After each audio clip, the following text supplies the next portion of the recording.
Okay, thank you. So I'm Stuart, I'm from UC Davis, and we're going to be talking about how much it costs to keep our electricity grid stable as we have more and more renewables coming online. So we're going to have a lot of context to start. We're going to talk about what I actually mean by grid stability. And we can think about with our electricity systems, we're transporting electricity with AC voltage. So our voltage looks like a nice sine wave. And I'm thinking about stability as this really big basket of engineering needs that keep our voltage waveform looking like a nice sine wave. So the engineers would say, it's things like inertia, reactive power, fault current, damping oscillations. Today, we're going to abstract away from these specific needs and just look at stability as this one big basket of goods we need to have in our electricity systems to keep them stable. And you could think about maybe there's some envelope through this stability space where if you're on one side, your grid is going to be in this steady state. But if you cross over the envelope and you don't have enough of some of these services or some of these engineering needs, you really increase the risk of blackouts in your system. And this is exactly what happened in the Spain and Portugal blackout last year. They had this undamped oscillation happening in their grid, and one small shock in their system basically created this cascading outage. Now, historically, we haven't had a problem with stability in our electricity grids because fossil fuel generators actually provide all of these stability services as a byproduct of their energy generation. So they're spinning this big heavy turbine around in their generating plant, and sort of the rotational mass, this is the simplified version, their rotational mass provides these stability services to keep our voltage looking like a nice sine wave. Now, of course, renewables, they're inverter-based, they have no rotational mass, and so they don't really provide stability to the system. And so as we have more and more renewables coming online and pushing out our fossil fuel generators out of merit and out of the system, our stability is shrinking with them. Now, there are alternative sources of stability beyond our fossil fuel generators. So there's things called synchronous condensers, which are essentially big spinning flywheels that can also provide stability. And this is going to be important thinking about some of our alternative sources, not just fossil fuel generators. And this stability shortfall is beginning to show up in more and more electricity grids. So it was the cause of the Spain and Portugal blackout last year. But in Australia, where I'm from, we've been dealing with this for about the past 10 years. And there was a really massive blackout in Australia in 2016, where the lack of stability caused this cascading blackout, which lasted a few days. And the way grid operators all across the world are dealing with this is sort of two main ways. The first is they're doing what are called manual interventions, or what I'm going to call today directions, where they're actually bringing on fossil fuel generators online, not for their energy. There's more than enough renewable energy in the system, but they're bringing on fossil fuel generators just for their byproduct of stability. And this happens a lot in Spain and Portugal. It happens a lot in Australia. And the other thing that's happening in grids, particularly in the UK, is they're making capital investments in these flywheels to get this stability from alternative sources. Yeah. Just to 100% clarify terms, you're not at all including stability of supply here. This is not like renewables are not dispatchable, so you have Yeah, so totally separate. That's totally separate. So everything I'm going to be looking at today, you could always think there's more than enough energy in the system. These blackouts and lack of stability is not caused from a lack of energy resources. It's more the plumbing of the system and making sure your whole system is working together. Yeah. And the way I want to frame this lack of stability is the costs are going to be convex in getting to 100% renewables on your system. So if you're at 90% renewables, you still have a bit of fossil fuels kicking around. That's still going to be providing the stability. But if you want to push it to 100%, you're going to have to get past this increasing cost to provide the stability from either your fossil fuels or these capital investments. Now, the setting I'm going to be looking at today is South Australia, which is a state in Australia and a region of its large East Coast electricity market. It's also where all of the good Australian wine is from. And it's having one of the fastest renewable transitions in the world. So the sort of basic stat here is in the past 5 years, the demand throughout the day, once you take away renewables, has been negative. There's so much renewables online that they rely on exporting that to other parts of the grid. And you could basically think about South Australia as the canary in the coal mine. It's about 10 to 15 years ahead of what's happening in California. So what we can learn in South Australia is going to apply to other grids in the future. And the way AEMO, the grid operator in Australia, has been dealing with this problem is that it's been making these manual interventions of all of the gas-fired generators in this region online to run out of merit for this stability. And this is happening very frequently. So I have about 2,300 days in my sample, and about 75% of them, the grid operator has had to intervene to get enough stability onto the grid. Now, you could think that running fossil fuel generators just for stability, obviously there's a lot of resource cost attached to this. You're burning gas, which you could otherwise have filled by renewable. You know, you have to burn some gas to produce some energy. So you're increasing the cost of the system. And this was actually very politically spicy in Australia at the time. It was all over the headlines that the grid operator is wasting all this money running these fossil fuel units out of merit for stability. So in 2021, they installed 4 flywheels to sort of decrease the need and cost of these directions here. Sorry, in my ignorance of technologies, but running a flywheel doesn't pollute in the same way? I mean, is there some estimate of the relative? Yeah, that's a great question. So you could think of flywheels as decoupling the stability and the energy. So flywheels will consume a little bit of energy to keep them running and overcoming friction, but compared to how much energy you need to run a generator at to keep it at its minimum stable level, the generator is an order of magnitude higher in gas consumption. It's not running on energy in the same way. Yeah, you can think about a flywheel. It's taking a little bit from the electricity system, but it's not burning gas. What about, going back to the previous presentation, how are you thinking about batteries and storage instead of using gas generators? Yeah, great question. I have a 3-part answer for you. So in terms of the specific stability requirements, like your reactive power or your fault current, having batteries provide these things is still in the theoretical stage of engineering. So I used to go to engineering seminars where they're simulating what a battery would look like to be able to provide this stuff. And the second part is maybe you've heard grid forming batteries, which is sort of an overarching term of batteries with a little bit more capacity, but that's just their ability to generate a steady state frequency without an external source, but that is different from all of these broader stability needs. And then the third part is, if you did have more batteries to soak up the renewables throughout the day, you probably would have more fossil fuel generators online for their energy, but you would need a lot of batteries to sort of change the system composition.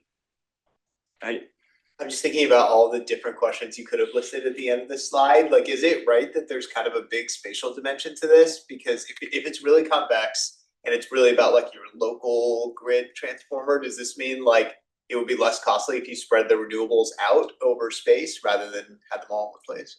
Yeah, that's a great question. So some of these needs are very locally specific. Some are spread across the entire region. And I think that's absolutely right.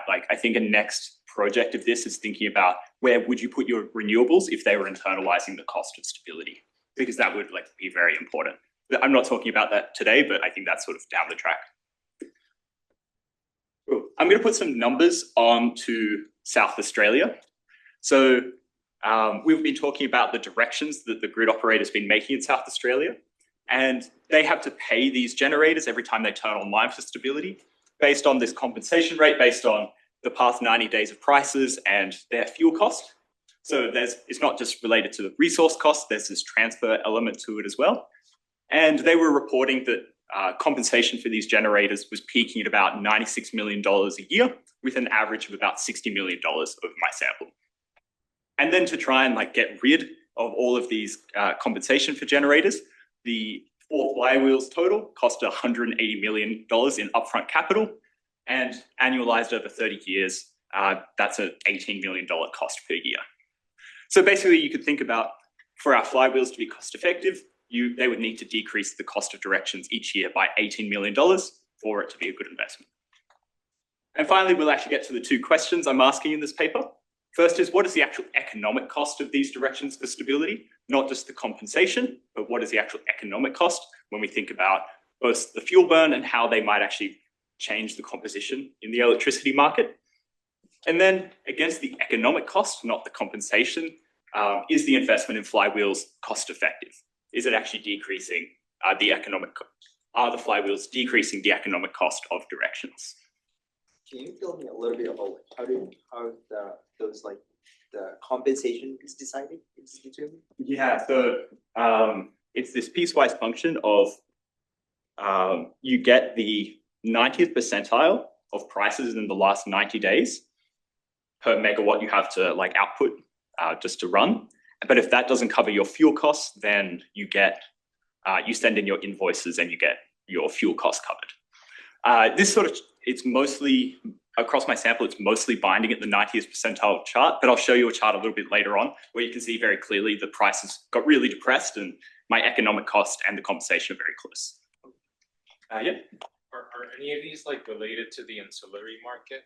Like I was under the impression that like Australia does have ancillary market instead of just relying on direction. So I thought there was some competition in providing these services, but great question. So with the ancillary markets we have, they're all about frequency control, which you can think about doing micro adjustments of supply and demand to make sure frequency is 50%. So that's all about sort of like changing the level of energy in the system or being supplied. All of these services are very like binary and supplied by, is my generator online or not? So they're sort of related in terms of like keeping our like grid stable in the general case, but I'm looking at this more specific like set of needs. Yeah. Okay, so I've got 3 ingredients that I'm going to go through today to actually answer these 2 questions. The first is I actually need to understand how much it costs to run the gas-fired generators in South Australia. So I'm going to estimate their fuel use using an entry game, using the system of Chiliberto-Murray-Tamer. So thinking about modeling the economic decisions for these gas-fired generators to turn on or not in the market, and then being able to extract their structural cost parameters back out. And once I've set up that entry game and solved those parameters, I'm going to have a counterfactual where I turn off the directions. So I'm going to resolve the market and find that counterfactual dispatch that would have happened if we didn't have that need for directions. And then the last piece, looking at the decrease in cost caused by the flywheels, I'm just going to look at the before and after of when these flywheels were installed and look at the absolute best case scenario for the investment of these flywheels. And this is going to lead to 3 headlines. So first, the average economic cost of directions is $19.2 million per year, which is substantially lower than the compensation numbers out there.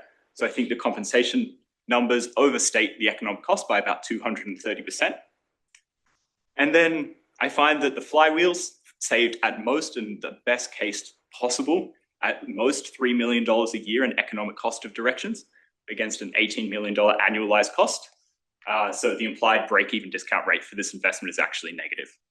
1 second. And the last point here is with the economic cost of about $19 million a year, you could think that the flywheels would basically have to displace 100% of the directions to be cost effective. Like there's not that much money in the pot for this investment to be worthwhile. Yeah. I'm sorry if I missed this, but is this relative?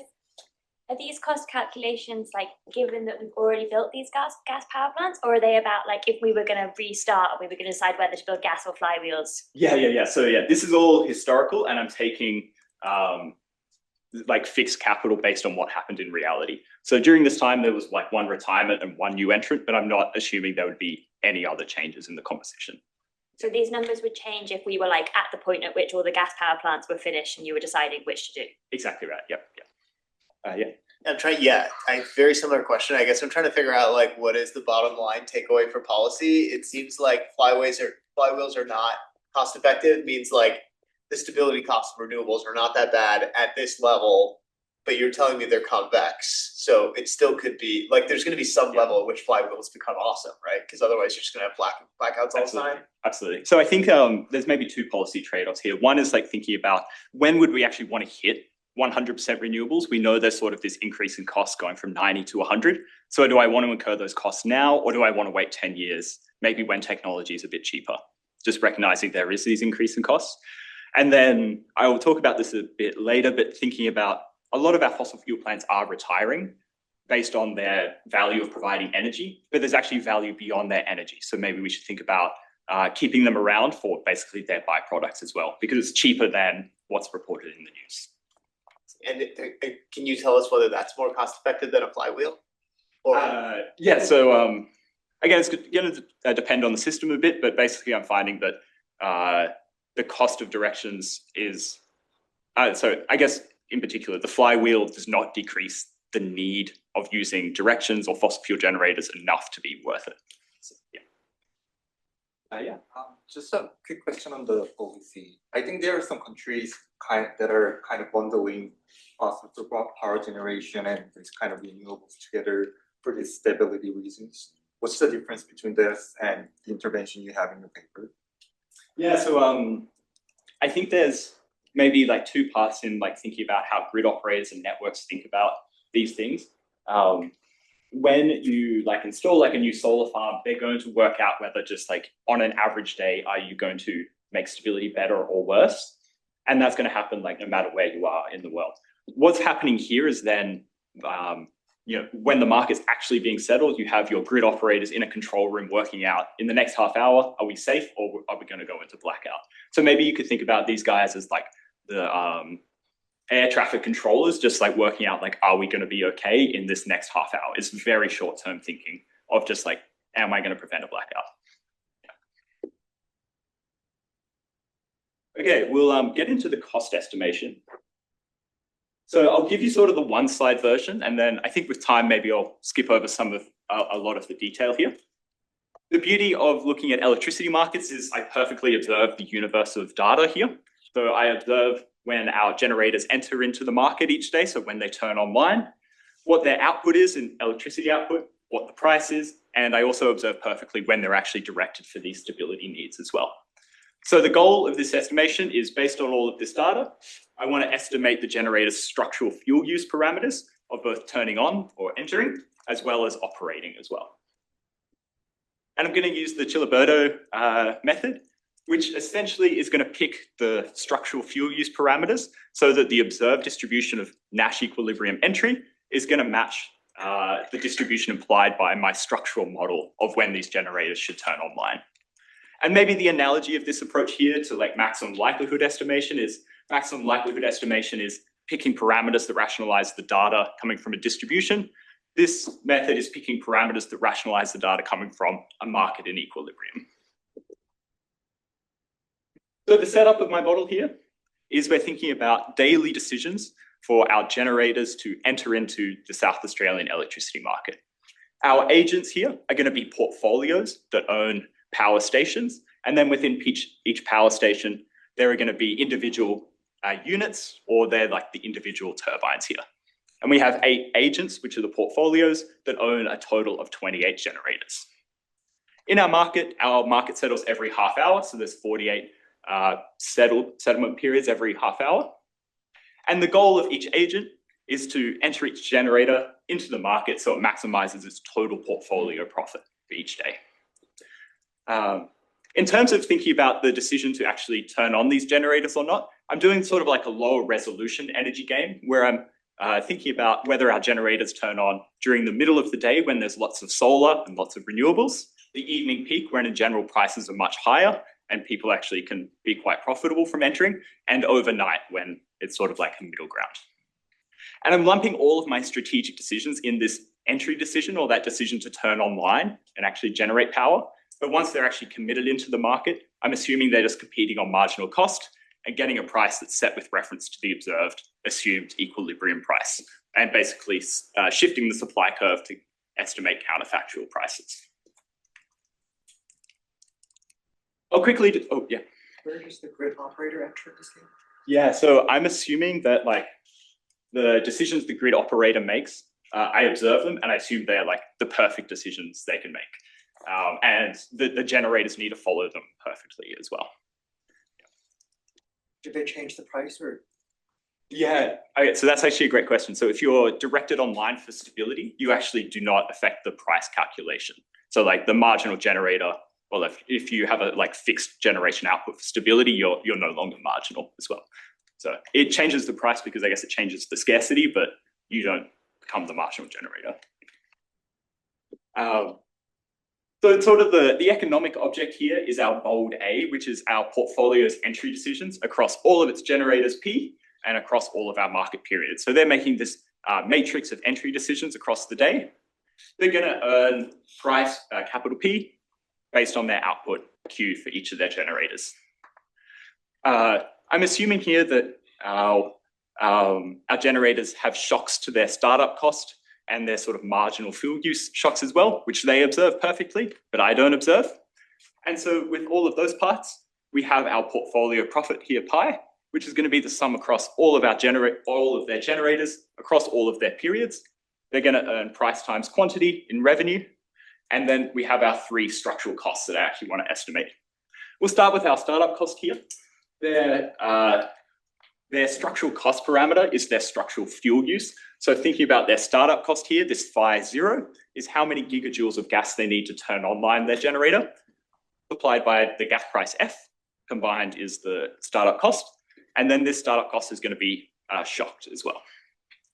The next cost parameter is their no load gas. So if you're just online, you need to burn gas to overcome friction, multiply by the gas price. And then finally, their marginal cost of gigajoules per megawatt hour, and that is shocked as well. And then the Nash equilibrium setup here is that every generator is doing their best response in expectation over their heat rate. So there's like a timing structure of their shocks. So every generator is making their profit maximizing entry decisions conditional on everyone else making their profit maximizing entry decisions.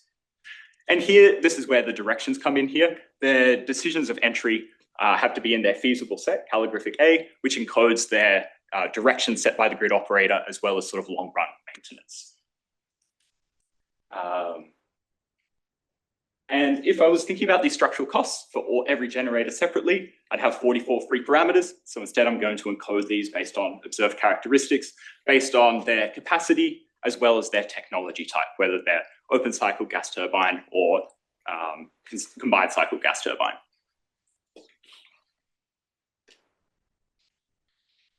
I'll skip over this. With this approach, we actually get this partially identified set of potential parameters that rationalize the data here. So it's actually this 11-dimensional set of parameter estimates, which I can't visualize. So I've projected this onto like a mean capacity abstract generator. So on our left-hand panel, we sort of have this slice in this set with our startup gas use on the x-axis and the no-load gas use on the y-axis. In blue is our open cycle gas turbine, which make up about 25 out of 28 units in our sample. We get pretty tight identified sets here. And then on the right-hand side, we get no load on the x-axis and then our marginal fuel use on the y-axis. For these two on the right-hand panel, we actually sort of get grid operator benchmarks about what a generator should look like, which is the triangles here. And these sort of benchmarks are inside our partially identified set. So I'm reasonably confident that I'm finding parameter estimates that are like engineeringly realistic. We don't get very well identified parameters for the CZG, the combined cycle gas turbine, just because there's not many of them in the system. I've sort of done some sensitivity analysis about like whether this big range of estimates for these technologies matters. And because there's very few of them, they don't really have that much effect in the final results. Okay. So now that I've got these parameter estimates here, I still have my daily entry game. So the way I'm going to approach this is I'm going to sample potential parameter estimates from my partially identified set. And then I'm going to solve that daily entry game in 2 ways. One, with the directions imposed, which represents the status quo. And then once again, without the directions, and see how that market reorganizes when you don't have these generators online for stability. And then the difference between these two runs is going to be that economic cost of directions. And this is also assuming that we can get our stability for free from like some other source. So we're still having the same amount of renewables online. We're still not having the risk of blackout. We're just looking at really the resource cost of this stability here. Now, because we have partially identified parameter estimates, we also get partially identified counterfactual estimates here. So what I've got here is sort of the underlying resource use of directions. So it's going to be the monthly gas use with directions in the green and without in the purple. And it spans sort of the maximum and minimum of the counterfactuals here. And the difference between these two is going to be the sort of increase in gas use from directions, and then multiply by the gas price, and we get the cost. We can see here that it's really in 2021 that these two lines start to diverge. And this is when the system sort of went through this massive phase change in renewable capacity, where the curtailment of renewables was really starting to increase day by day. So sort of from 2021 onwards, basically anytime you had this gas-fired generator on for stability, you're curtailing renewables with like 100% probability. Before then, it was only some days that you would actually get this renewable curtailment. So this is the gas use for each month. The next slide here is just multiplying by the gas price. And you can really see the effect of the war in Ukraine at the start of 2022, where basically the gas use was the same as the end of 2021, but the gas price spiked, and we saw this big substantially change in cost. And then the difference between these two, and taking sort of the maximum difference here, is going to be what I call the economic cost of direction, so being as conservative as possible. And again, we can really see that the cost really shot up in 2021 when we were really having to curtail renewables to run these directions here.